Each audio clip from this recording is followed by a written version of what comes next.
Have you ever wondered about what the phrase 7 and 4, or what Saba or Ba means? In this episode of Hidden Treasures, we'll dive deep into how this special midnight praise came to be.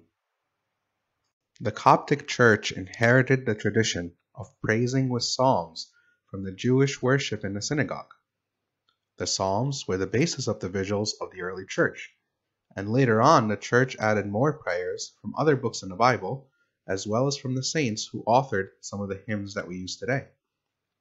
All these inspired prayers are found in the Book of the Psalmody, which was authored by Nepos, Bishop of Fayum, in the age of Pope Dionysius, the 14th Patriarch of Alexandria, during the 3rd century.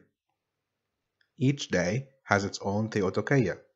Each daily Theotokeia was added to the then current practice of nightly vigil praises, known as the Midnight Praises, or Tasbeha in Arabic, which already consisted of, at its core, 4 canticles, which are often referred to as hosts, and each night believers would spend an all-night vigil as follows.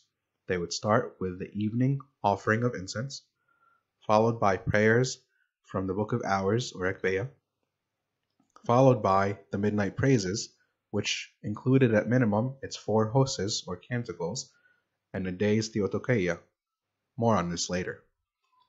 The celebration of the liturgy would follow, and partaking of the body and the blood of our Lord Jesus Christ. During the month of Kiahk, it appears that additional songs and hymns were added over time to supplement the Midnight Praises. Many of these songs were devoted to St. Mary. Most of these additions to the annual psalmody were done around the 17th century. It wasn't until the early 20th century that the book of the Theotokos as per the month of Kiahk, or the Kiahk Psalmody, was published in Egypt. Instead of keeping the practice of nightly vigil services, churches outside of monasteries began to celebrate only one all-night vigil each of the 4 weeks during the month of Kiahk. These were typically on Sunday Eve or Saturday night into Sunday morning, and they incorporated each daily Theotokeia into the one-night vigil. There's not a clear and documented reason for this change. Most likely it was due to the weakness of people or for the convenience of having it once per week. Therefore, the midnight praises during the Kiahk vigils would include the normal 7 Theotokeias, therefore the 7 of the week, plus all 4 hostes or canticles all in one night. This is where 7 and 4 came from. The typical practice nowadays is praying 1 and 4, the Sunday Theotokeia, along with its explanations, and the 4 canticles. In our church, we also chant songs that were added to the Kiahk Psalmody as a contemplation or an explanation of some of the other daily Theotokeias. For example, the popular chant of the burning bush is an explanation and a contemplation on the Thursday Theotokeia, which itself is an explanation of the symbolism and a prophecy of the real burning bush resembling St. Mary. No one knows for certain who the author of the Theotokeias were, but it is commonly reported that St. Cyril the Great, the Pillar of Faith, who led the Ecumenical Council at Ephesus in the year 431 AD, which resulted in ascribing to St. Mary the term Theotokos, which is Greek for Mother of God, composed the special hymns, referred to as Theotokeias, or honoring the Mother of God, about St. Mary.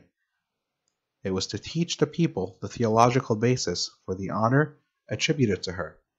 Even if it wasn't St. Cyril, the Pillar of Faith, who composed these hymns, they were clearly composed sometime during or shortly thereafter his papacy, with the intent of teaching all the listeners why St. Mary is deserving of the title of Theotokos.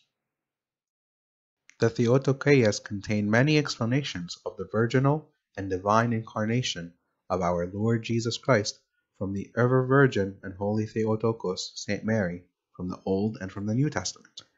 In the Theotokeias, we refer to St. Mary as the Mother of Light, the Ladder of Jacob, the Burning Bush, the Door of Heaven, the Pure Dove, the Ark of the Covenant, clothed with the sun and the moon, higher than the cherubim and the seraphim, the golden lampstand, the golden censer, the ark overlaid with gold, the golden pot and the manna that was hidden in it, and many more symbols.